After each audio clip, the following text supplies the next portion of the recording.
Бекежан Айбекұлы, батыр, 1667-1730 жыл, Ақтөбе өңірі, Мұғалжар тауы маңы. Қыз жібек жырындағы Бекежанның прототипі. Сүрмерген садақшы, қылыштың перісі атанған. Ел арасында оның ерлігін баяндайтын көптеген жырлар сақталған. Алғашқы әйелі Башқұрт мырзасы, Құрамыстың қызы Салиха.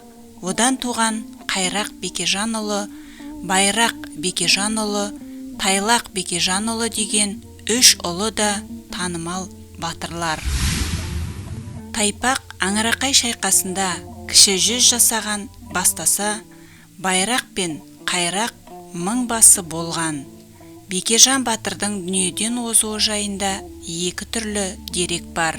Бірінде 45 жасында соғыста алған жарақаттан қайтыс болды десе, екіншісінде түркмендермен болған соғыста мерт болды делінеді. Бекежан мен оның ұлдарының қабірлері Батыс Қазақстан облысы Сырым ауданы Шідерті өзені бойындағы Тайпақ қорымында. Жаңа заман, жас ғасырдың ұрпағымыз, ең бастысы тәуелсіз елміз. Кешегі тарихымызды қалай болса солай бұрмалаған кеңестік дәуір келмеске кетті. Заманалар бойына жат қолымен таңбаланып келген тарихымызға тура көзбен қарағанымыз абзал. Оқырман назарына тарихшы ғалым Сәбит Жолдасовтың атаулы тақырып аясындағы зерттеу мақаласын ұсынамыз. Өткен тарихымызға көз салсақ, кей оқиғалардың тарихи шындықтан ауытқып, кейде тіпті басқаша жазылып кеткенінің куәсі болып жүрміз. Ал қиянат кейбіреулердің қателігінен немесе әдейі жасалса ше, осындай әлі де ақтала алмай келе жатқан кейіпкердің бірі белгілі Бекежан. Ол аз болғандай кинодан көргеніміздей қыз жібек жайыққа ағып өлді. Шындығында Бекежан қарақшы емес, қазақтың қатардағы батырының бірі. Ол жібектің жақын туысы екенін көбіміз білмейміз.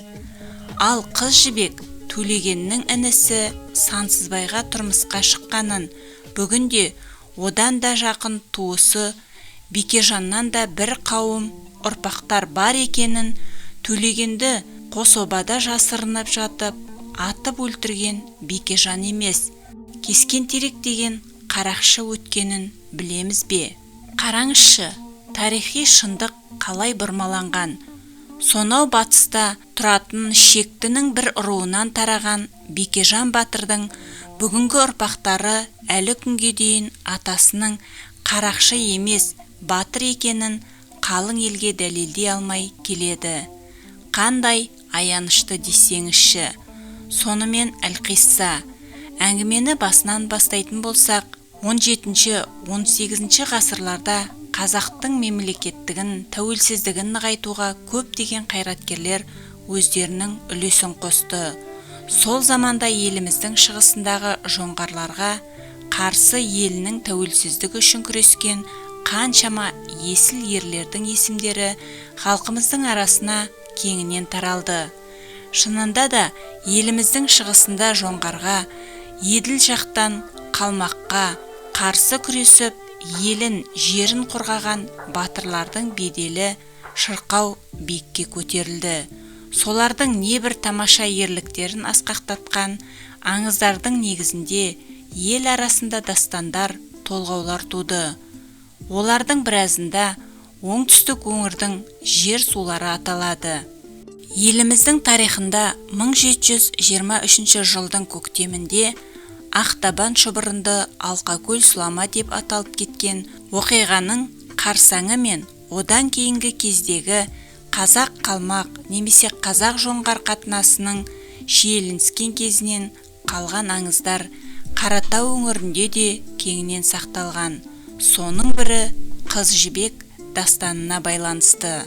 Әрине, Қыз жібек дастанындағы Қорен қалмақтың мазары бүгінгі Бәйдібек ауданынан Созаққа өтетін асу маңында екендігі кейбір деректерде айтылып жүр.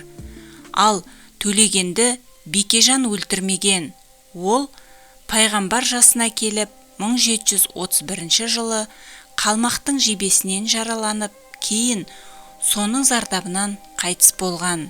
Жырды оқымақ түгіл, ондай жырдың бар екенін білмейтін, тек кинодан көрген кейбір жастарымызға Қыз жібектің суға кетіп өлмегенін, оның сол кездегі әмеңгерлік салты бойынша Төлегеннің інісі Сансызбайға тұрмысқа шыққанын, оның Тасбалта атты баласы қалмақтармен шайқас кезінде ерлік танытқанын айтсаңыз, көптеген оқырмандардың бұған күмәндана қарауы былай тұрсын, сенбейтіні белгілі.